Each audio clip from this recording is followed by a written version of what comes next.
It's been a while. Yeah, all right, we just started. Yeah, it's been a while, man. It's been a while since I've done any type of Zoom calling. Let me see. I'm looking to see where the camera is to look. Look down and to your right. There you go, right there. All right, there you go. All right, good. All right. That's hilarious. Yeah, I'm on my Samsung Galaxy tablet. I can't show it to you because there's no way to do that. But so Use a mirror. You got a mirror? I'm just kidding. oh cool. So how's it going, man? It's going good. You got to be super, super pumped. You know, it's funny. We did quite a bit of I think we did like 4 or 5 videos on this process that was happening with your case with Brevard County Sheriff's Department and the court there. And I you know, I it what words am I trying to find here? It almost felt like, is this ever going to end? Is Ron going to win? Is this guy crazy? Is he nuts? Does he really think this is actually going to happen? And when you sent me that text message, I was like, I was so elated to hear that you won. You knew you were going to win and you knew what you had to do. I think this is I had help. profound. I know you did. You had, and that's what it usually takes. It takes a team of people Yeah. to surround you. And so everyone that's watching this, I think that's a great lesson there. It's like, you can't do everything on your own.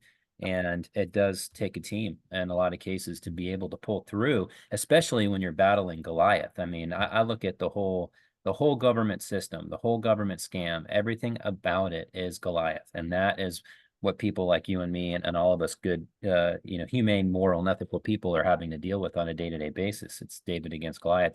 It would seem to be opposite. It would seem like the many would outmatch the very few in this circumstance, but we've been slowly bled, a death by a thousand cuts, so to speak, over the last few thousand years, to get to this point. But I want to hear about your story, man, and how you finally got this to an end to get them to dismiss this case. This is just massive news because I don't think anybody would have expected this.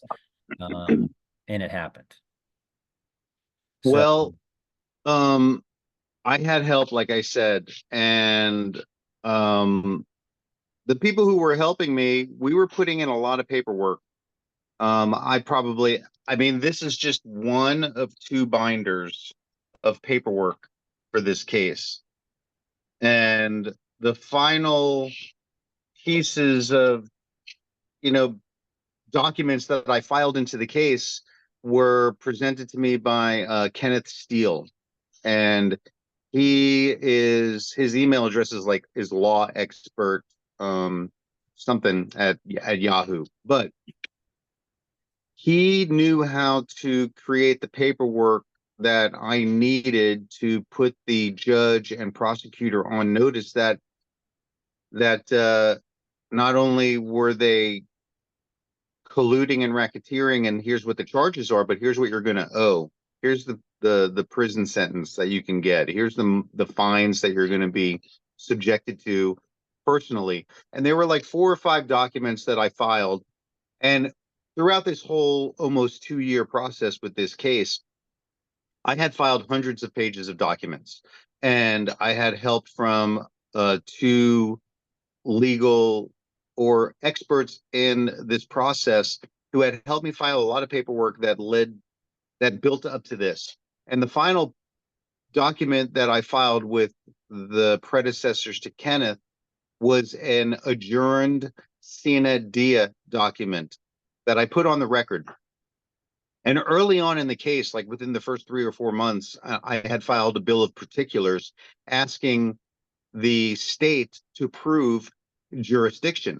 And the state would not answer it because they even said on the record, hey, we don't have to pay attention to any of this paperwork. We don't have to acknowledge it. It's inconsequential, because they were treating me as someone with no voice because the judge was trying to force a public defender on me. So the bill of particulars asked them to prove jurisdiction, and I refused to step through the gate into the court, the flat court at the podium where the judge was raised up off the pedestal. I stayed in the he was raised up off the court.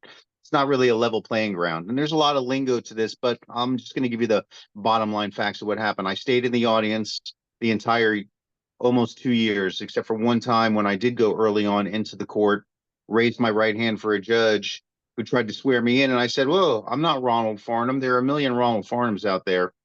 And so she said, Ronald Farnham, Ronald Farnham, Ronald Farnham up. Ronald Farnham failed to appear. Let's arrest him, put out a warrant for his arrest. And then they tried to arrest me they handcuffed me in the audience, threw me down into the ground and into the benches. My mom recorded it.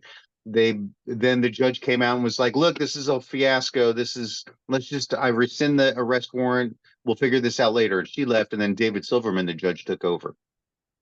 So, Ed, the predecessor to Kenneth, had me file a adjourned sine die paperwork document, which basically gave the prosecutor 30 days to respond to the paperwork, or they were in default and the case was adjourned. Well, they didn't respond, and I went in there with a copy and I gave it to the public defender, and I stayed in the audience because I was like, look, I'm giving this to you to show the prosecutor, but you're not defending me.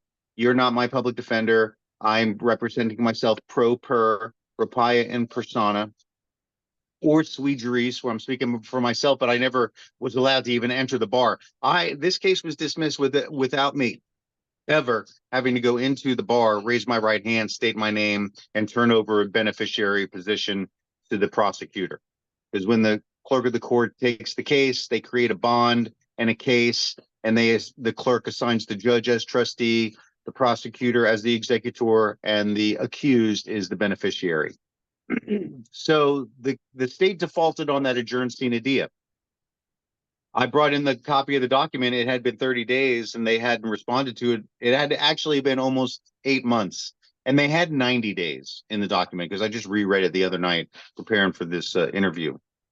And so I saw the prosecutor take the paperwork copy that I gave to her that was stamped by the clerk, because even though they were ignoring my paperwork, it was still curing on the record, and it still goes into the record and becomes a fact with standing on the record, so that even though they were ignoring it and they're trying to railroad me and they were trying to get me to give up, we've done a few interviews during this whole thing. I've been going through this since August 2022.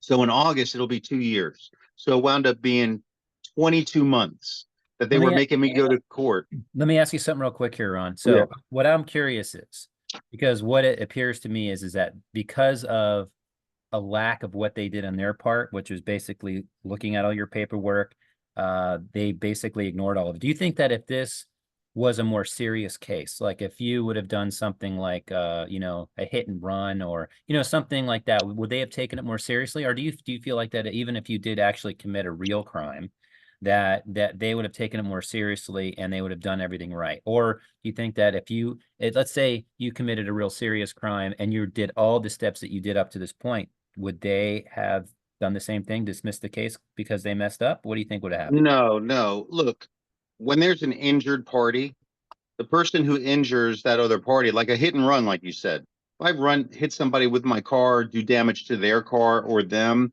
then I need to take responsibility for that. That's a real crime. There's an injured party, but there was no injured party. Right. I've sent you the video to the arrest where I stayed in honor. I realized the cops are running a business. In fact, part of the paperwork that got this case dismissed was me putting the EIN number, the tax identification number of the court, and the QSIP number for the bonds they took out on the case, which is a financial instrument, and the for-profit proof that they are running a for-profit court and not an Article 3 court. An Article 3 court is the only real court there is, and these administration centers are just dressed up to look like Article 3 courts. But if I had really injured somebody, then yeah, I think they would have taken it more seriously. But once I put them on notice with the paperwork that Kenneth gave me, which was I asked them for their oath of office. I put in a motion to dismiss based on that violation of oath of office, and they were not giving me due process under color of law, violation of due process under color of law. and then a document that was negative averments saying basically when you make a negative averment, you're saying in negative terms, there's no evidence to support this accusation. There's no evidence to support that I'm a corporate fiction. There's no evidence to support I'm not a living man that you have jurisdiction over. There's no evidence to support I was driving. There's no evidence to support that you're operating an Article 3 court. There's no evidence to support that you're not violating your oath. There's no evidence to support that you're not usurping the Republic Constitution for the United States of America, which has been usurped by the US of A Corp in DC, which is part of this topic, but this is about this case. So I filed these documents, their oath of office, which came in the mail, but the judge never gave me his oath of office, negative averments document that I had notarized, and I filed it into the case, and a motion to dismiss based on violation of due process under color of law. Color of law is where they're pretending to enforce the law, but they're really using statutes and codes or operating procedure for their business. And I didn't want to contract with them. And so I put them on notice. And in the motion to dismiss and the negative averments document, I put in there their EIN number and the statutes they were the commercial codes and US constitutional statutes or codes that they were violating under the Constitution. We get to choose our jurisdiction. I chose the primary contract, which is the Republic Constitution, a constitutional republic under the original Articles of the Constitution of the United States of America. I chose that as my primary law doctrine, where they're not operating under that. They're operating under their business laws. So once the judge, and there was a ticking clock in one of the documents saying that until you give me restitution for the damages that you've done to me, $2 million per hour is accruing, and it's still accruing.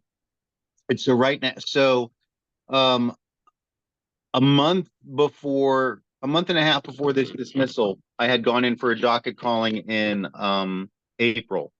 And that is when the prosecutor was made aware that they had adjourned the course sine die. Sine die means no further action, that this is closed. In fact, when Lincoln left left Congress back in the 1800s, he adjourned Congress sine die, and we never went back to a constitutional Congress. We've been under the Emergency War Powers Act ever since, under martial law. So the next month I went in for a docket calling, and I believe, this is what I think, the judge, knowing that they were screwed, that they had penalties racking up against them, not only prison time, but financial penalties, because in the statement, in one of the documents, it said, even though you believe you're operating under a private fraternity with the Fraternal Order of Police and the British Accreditation Registry, the Bar Association of Florida, which is a foreign company, and all attorneys should be either deported back to England or sent to prison. It was a ticking clock. You got to do this, and you're on the clock, so you need to handle this immediately because you've already defaulted. So that month in April or June 4th, I went in there for this docket calling that I was being forced to go, and I'd sit in the audience, and he said that, well, the public defender has put in a motion to dismiss. And I think the judge told the public defender to put in a motion to dismiss him because they wanted to end this case. So he set a hearing for the next week, June 11th, for a hearing for the motion to dismiss. I showed up, sat in the audience. I gave the documents again that I had filed about their violation of oath of office and motion to dismiss myself, that I was motioning to dismiss. And then he dismissed the case, and he gave a little speech ahead of time saying that, hey, Jeffrey M. Williamson had come in early on. I think you remember, I was ordered to go to a competency evaluation in like late 2022. And I went to that competency evaluation and asked Jeffrey M. Williamson here of Melbourne, Florida, at his office, can anything I say or do here be used against me in a court of law? And he said no. I said, put it in writing. And he said no.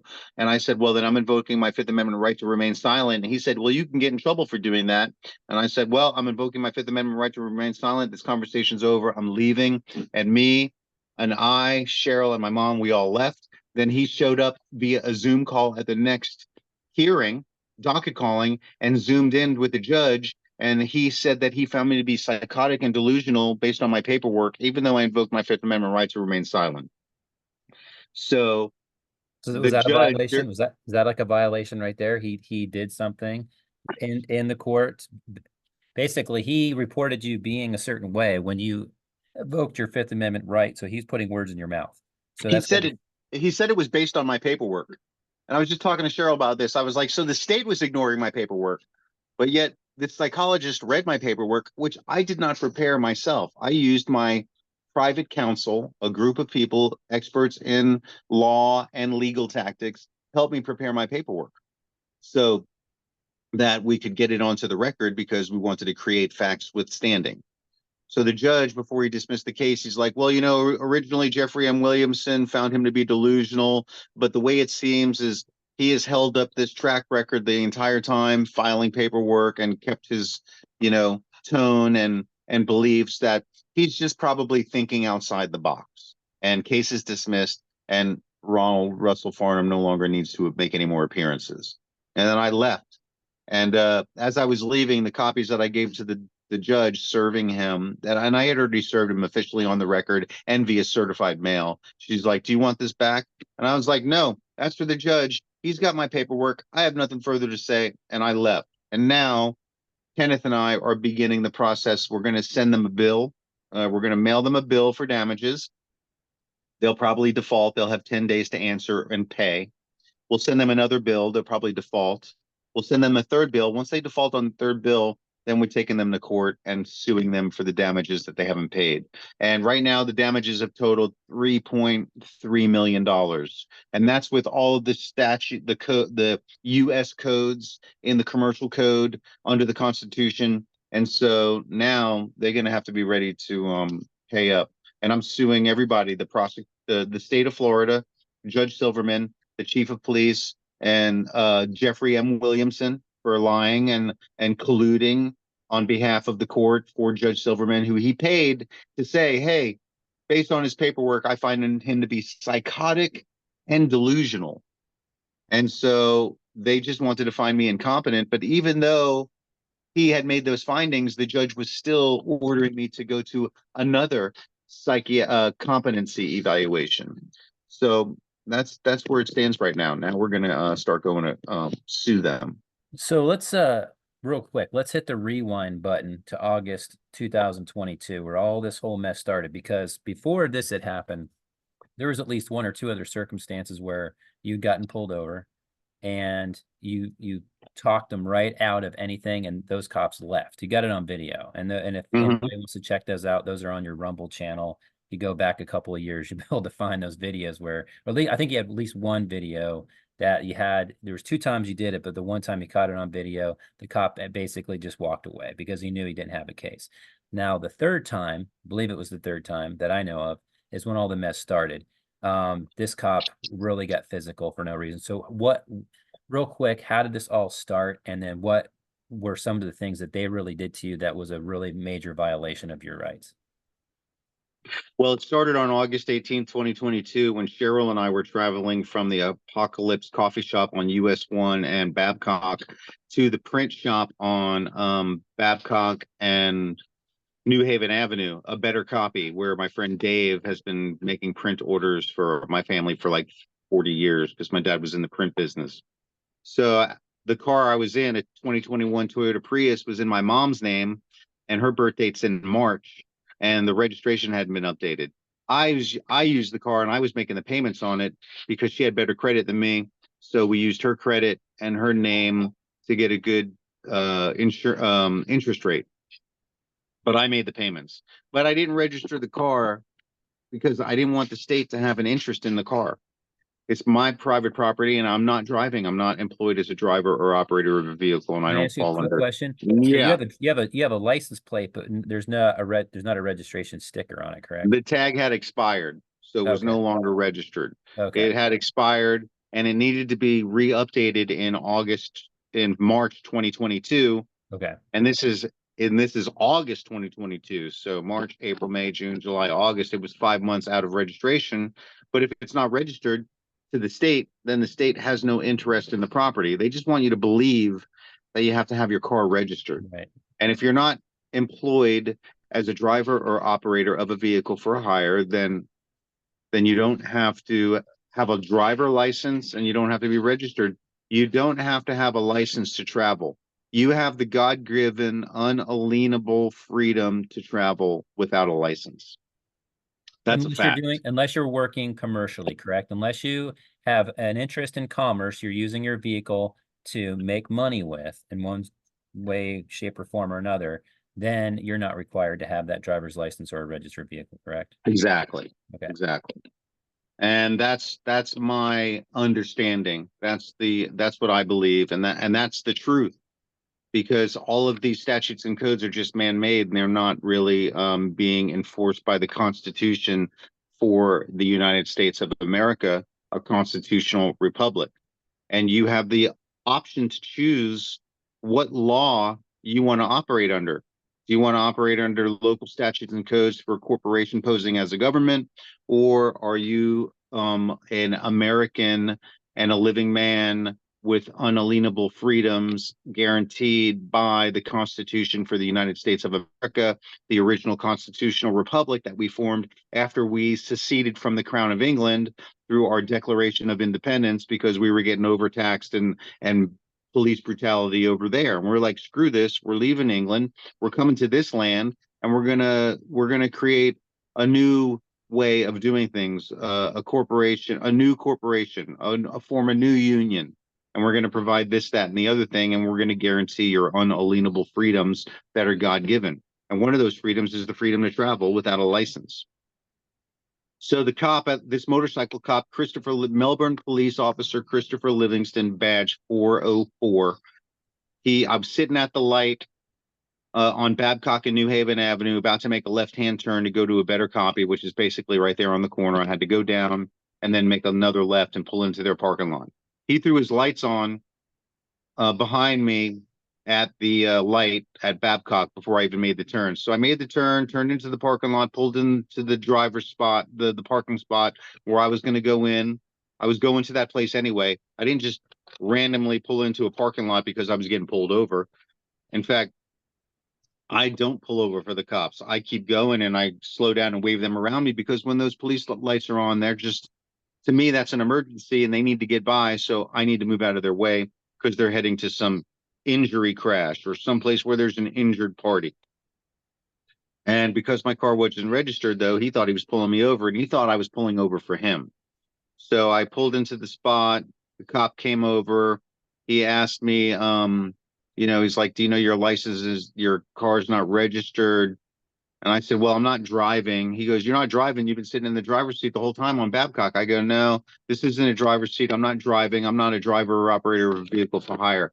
He's like, well, I need your license. I go, I'm not a driver or operator. I don't have one or need a license.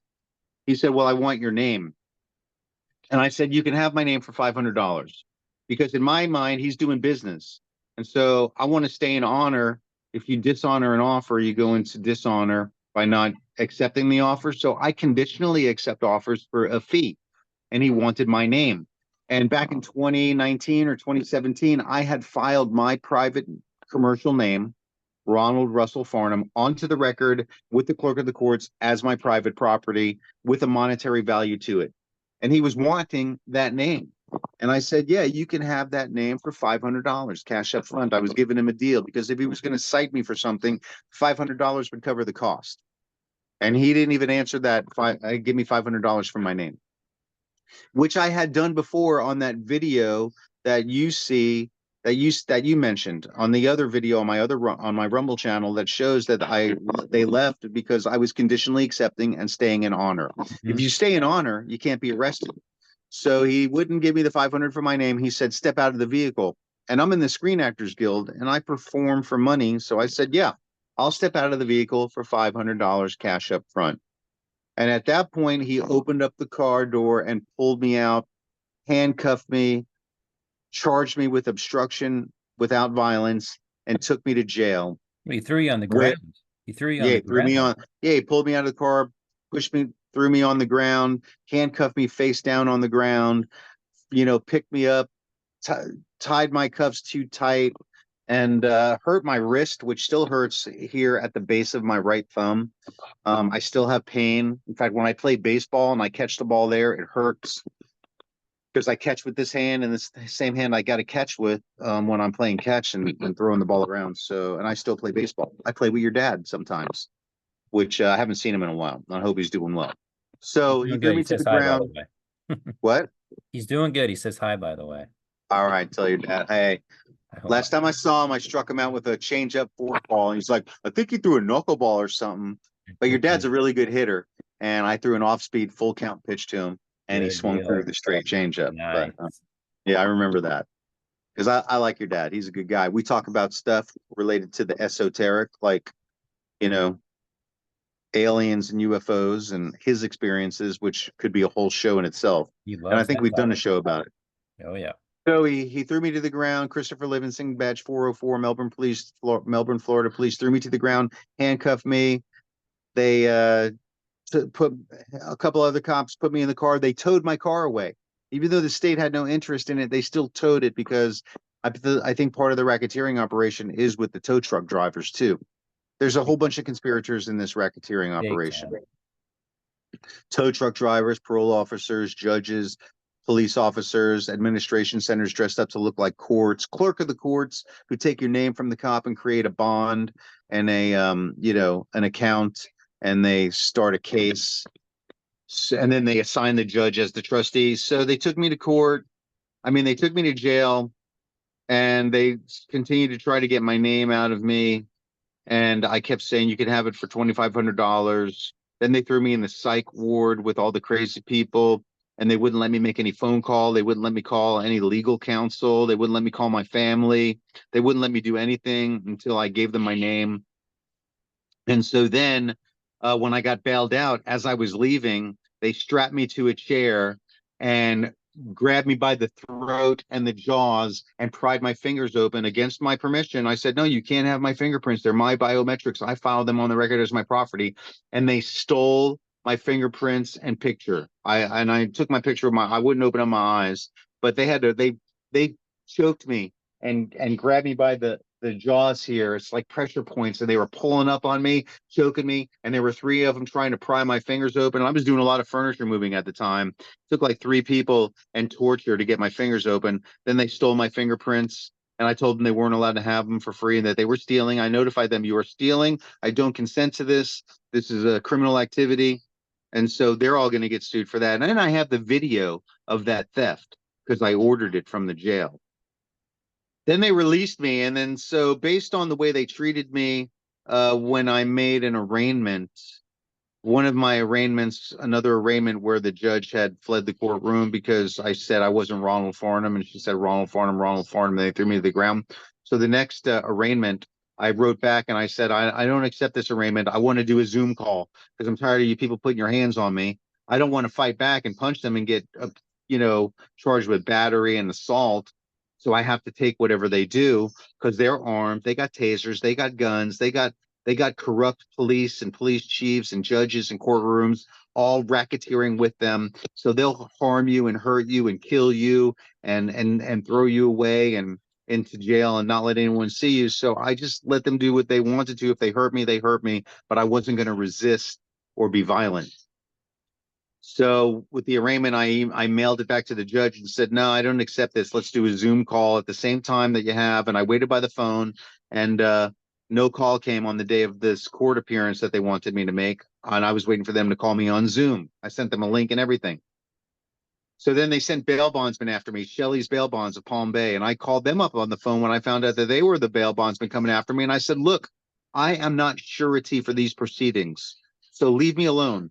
I've already registered my birth bond as my private property on the record. It's my private property. You guys aren't allowed to use it. You're not allowed to touch me. I'm not surety. I'm not collateral. I'm not the thing that you're supposed to bail from one place to another. To bail means to move something from one place to another.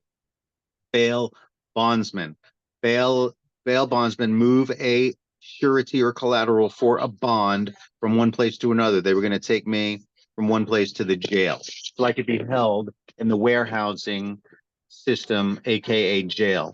So over the phone, I was telling them that, don't touch me. And they were like, oh, you're crazy. You're insane. We're coming to get you. So these non-medical people, their only defense is you're crazy and insane. That's what they say to you. You're crazy, insane, incompetent. And they use that as the only thing that they can ever say to try and claim jurisdiction. And that's what the courts do. And so whenever someone tries to call you insane or crazy and they're not a doctor, file claims against them for slander, libel, because they're making a medical diagnosis and they have no right to do that. So just remember that if you guys ever, if your audience ever gets into a bind and some cop or some bail bondsman is trying to call you insane, you just ask them for their medical license and ask them if they want to put that. Are you putting that on the record as a medical diagnosis? Are you putting that on the record as a medical diagnosis? I need to see that in writing. And I guarantee they'll back off. But I've learned over time, the bail bondsmen, we just kind of hung up on each other. They showed up at the Fraternal Order of Eagles 4249 on Palm Bay Road, 3 doors down from their business, Shelley's Bail Bonds. And they're members of the same club I am. They came in and they tried to kidnap me and arrest me, and they couldn't get the cuffs on me. Then they called the police, and the police came and they hauled me away again and took me to jail. And then I made a Zoom arraignment at the jail.